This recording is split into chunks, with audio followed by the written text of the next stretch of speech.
Hey everyone, and welcome to I Am is a Catholic podcast in the Catholic Bishops' Conference of Papua New Guinea and Solomon Islands. Here on I Am, we share on the coming Sunday's Gospel every week.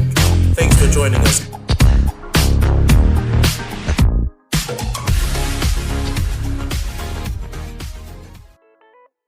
A reading from the Holy Gospel according to Luke.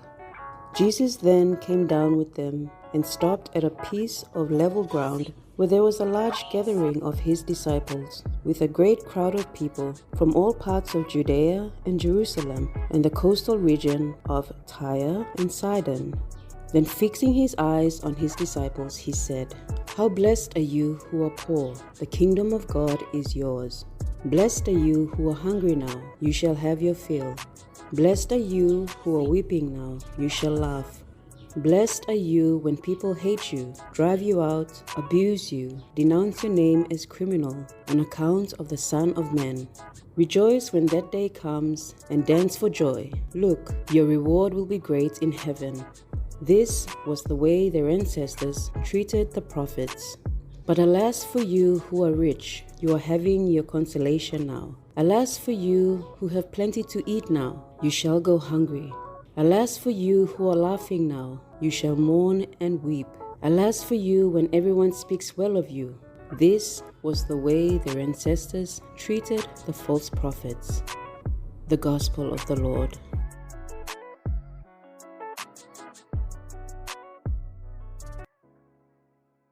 Welcome back, everybody, to another episode of I Am. For this week's episode, as you all may have seen in the promo video, we have a very special guest joining us this week. Now, this person is particularly special because I've actually met this guest back in 2019 when participating in the post-synodal discussions of the Apostolic Exhortation of Pope Francis Christus Vivit. This was in 2019. I had traveled over to Rome, and this special guest was actually one of my roommates. There were four of us. It was him, myself, and two other brothers of ours. So I consider this a great blessing, and I'm happy to have him join us on this episode. Right now, our special guest is talking to me from Rome. He's actually very graced to be there because it's as we all know, the Jubilee Year of Hope, and he's there and the Holy Doors are there. But before I say anything further, my brother from Poland, Mikhail. Mikhail, say hi to everyone and please introduce yourself. Hi there, my name is Michał Kłosowski with a strange and very tough to pronounce surname. Indeed, I'm Polish and I'm here in Rome, in the heart of the Catholic Church, nearby the Vatican and Pope Francis. So, hello. It's exactly as you said. Your first name is quite difficult to pronounce. I remember initially I used to call you Michael, but then you said, oh, it's Michal or something. And then I said Mikhail. And even today, I'm still finding it a bit difficult to pronounce your name. Well, trust me, you're not the only one. It's Michał. Michal, okay. It's very Chinese hello, because hello in Chinese is ni hao. Oh, okay. And my name is Michal. Okay, got it, Michal. Okay, Michal has a particularly interesting educational background, academic background. Michal, please, could you kindly tell all our listeners what you're currently studying? Well, as you know, I was involved in the organization of 40 days in Krakow, then Panama, then Lisbon. So I'm a PhD researcher here at the Pontifical University of the Holy Cross here in Rome, one of the few of the pontifical universities in the Eternal City. My research is rooted in the way how should we communicate the faith with young generation, how we should communicate the faith, but also how can we listen to young generation and learn from the younger generations about the faith, about the church, about the way how we can see our community and the whole church as it is. As you know, myself being involved in the youth ministry, I consider it a great blessing to be acquainted with someone with your particular area of expertise and background and knowledge on the subject of ministering to young people. So it's, again, a blessing to have you on the show, Michal. Thank you for having me. It's wonderful. Great pleasure. Okay, Michal, without further ado, I'm sure all the listeners are just as keen to hear you sharing on this week's gospel as am I. So without further ado, Michal, could we have your sharing on this week's gospel? It's a very special gospel for me. Well, every gospel is special, but this one is particularly special because, Jesus is showing us opposite logic of the way how we should act and behave. And it's super important for us in our modern world to be able to focus on the way how he is acting and how he see us, our community, our church as well. Because what Jesus is saying right now in this gospel are being said just in this particular moment, that those who are starving, they will be feeded. Those who are crying, they will be laughing. Those who are hated by many, they will be those who will be in heaven. And I think not only in my part of the world, but also in all other corners of the globe, this kind of attitude is super important, because it's not that easy to be a person of the gospel, to be a faithful, to be the one who is following Christ. There is so many different options right now. And Jesus is saying in the gospel that, yeah, there are different options. Okay, and probably those who will follow me, Jesus said, they won't be the people from the first pages of the newspapers. They won't be the first among the many in our communities right now, in the sense of being VIPs, business persons, etc., etc. Jesus is saying that it's very possible that those who will be blessed in our eternal life are going to be those who will be persecuted. And for me, it's super important, because I met so many people, so many Christians, so many Catholics around the world who are struggling with that particular thing, that there are persecuted on earth when they still has faith to preach the gospel, to act like Jesus was acting and behaving. And I think that it's super important right now during this Jubilee year to still keep the hope, keep the faith, and just proceed forward with our lives, still having in mind those words of Jesus, who said that those who are persecuted right now, they will be blessed in eternal life.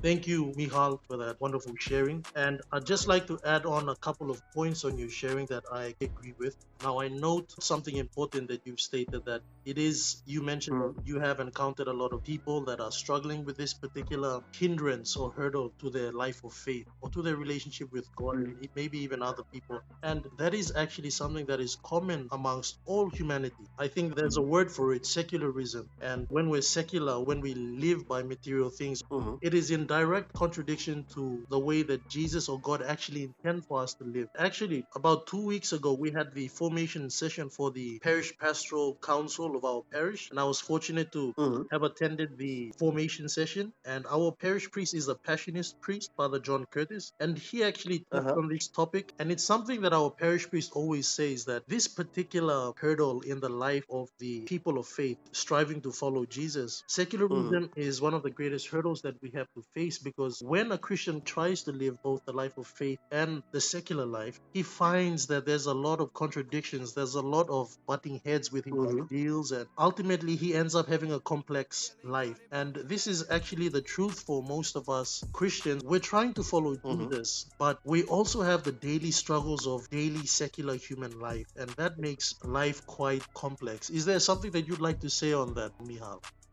Yes, because there is one particular reason why I like this gospel so much. Because for me, it seems that Jesus was aware that we will be tempted by secular way of thinking. And he was, and he is trying to equip us with a different mindset.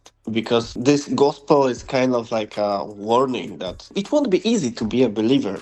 Because the world, secular culture, will try to convince us that there is a better way of living, that it can be so easy to live. But it's not.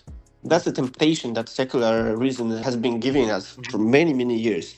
That there is much easier way of living. You can live quietly, peacefully.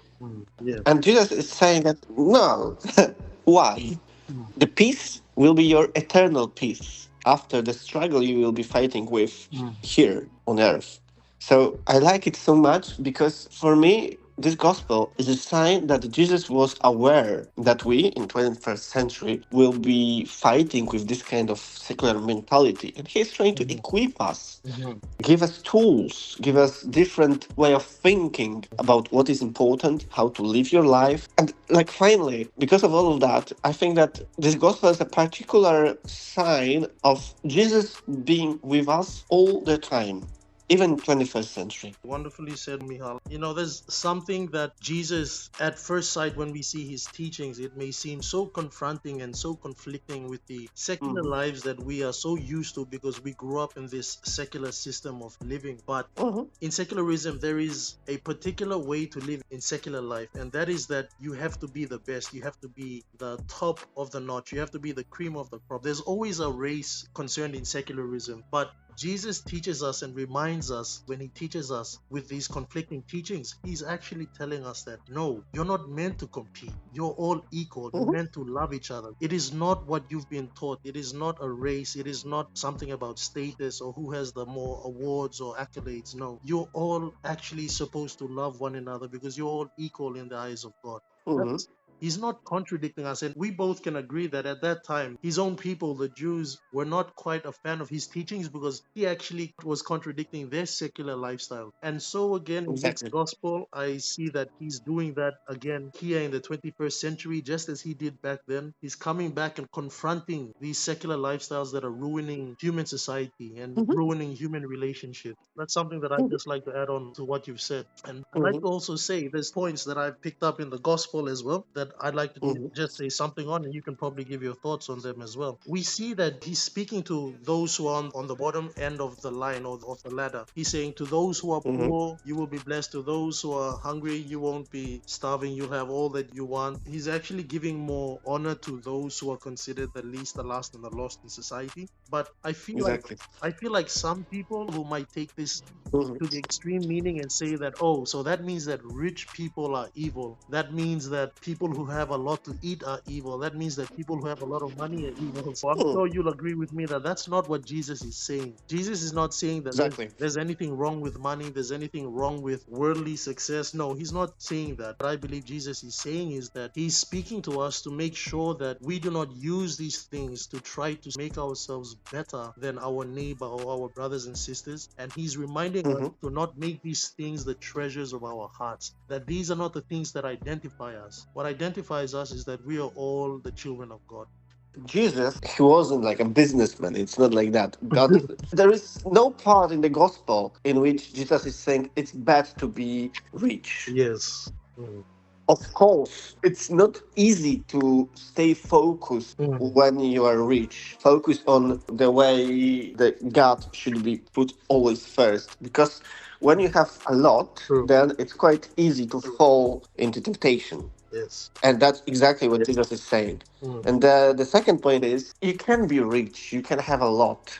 But Mm. the thing that is important Mm. is the way how you think about your money, the things you do have. Yes. If you Mm. want to share them with the others, those who are in need, those Mm. who are persecuted, those who are hungry, then it's super good because we both know that there are people who are just good in making money. Yes. And it's True. not bad because it's probably, definitely, Mm. it's God who put this kind of talent Mm. in their minds, in their True. hearts. True. But the only question is how you are spending your money, your Mm. wealth. Are you sharing it with the others? Are you Mm. helping the others? Mm. Or you just want to shine because you want to be rich? Mm. Because the difference is like that. You can be rich Mm. and pure in your heart Mhm. because of the sharing, giving, loving, or Mm. you can be rich and be this kind of person we can see every day Mm. on our screens, in Mm. television, news, etc., Yeah. etc. Mm. Who they just have money because they want to have money, and that's Mm. their ultimate goal. True. Well said, Mihal. Jesus was quite straight to the point Mm. by with his message: be Mm. good to each other, Mhm. love each other, help those who are in need. True. Well said, Mihal. Well said. Now, Mihal, there's one more thing that I'd like to ask you. Given your academic background and your experience in your travels around the world, I'd just like to ask what your opinion is Mhm. on the type of people that we see on TV. People who like to show themselves shine, trying to show how much wealth they have or how much beauty they have on TV. We all know about this, Mhm. particularly in the Western world towards America. This is Yeah. a culture that is very popular there. Uh-huh. I'd just like to have your opinion on that particular culture and how it has been affecting or impacting our young people around the world. Do you have any particular thoughts on that? Yeah, sure. It won't be my opinion because, well, there is a very well-known American psychiatrist, Jonathan Haidt, who wrote at least few books about that. And he wrote that it's dangerous. The modern culture rooted in digital world. Young people spending whole day with telephones, iPhones, screens. It's really dangerous for us all because it's a temptation. It's a temptation of a virtual life. And the question I'm asking to myself and to like my colleagues and to many people is, how can we help those young people to be more present in a normal, real life? Because our modern culture is a virtual culture, digital culture, but also virtual culture.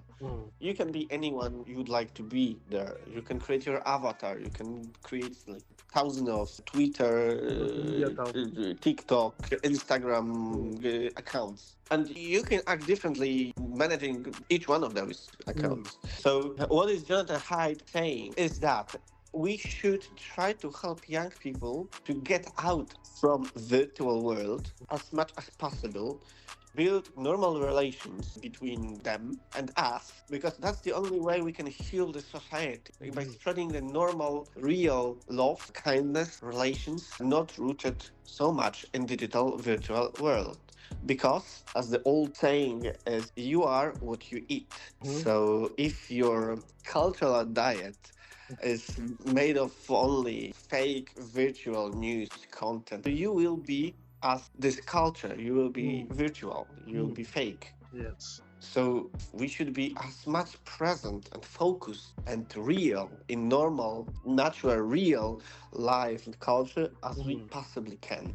Excellent. Well said, Michal, and I couldn't agree more. And I'm sure anyone who's just as interested in having personal relations with other people or having personal relationships with God and Jesus, this is actually something that would naturally surface. You would actually desire and want to and actually live a real life, as you've said.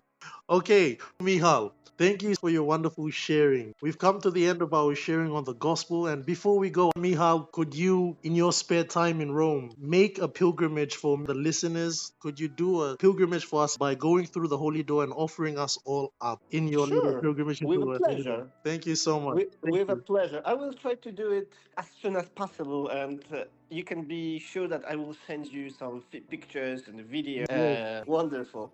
Well, Michal, we appreciate your time. We're all blessed to have you join us. We're all blessed to hear you sharing on the gospel, and we all bid you well in your studies. Thank you.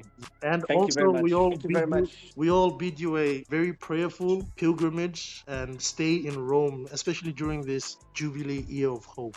Thank you for having me, and I will pray for you. I will do the pilgrimage in your intentions, and let's stay in touch.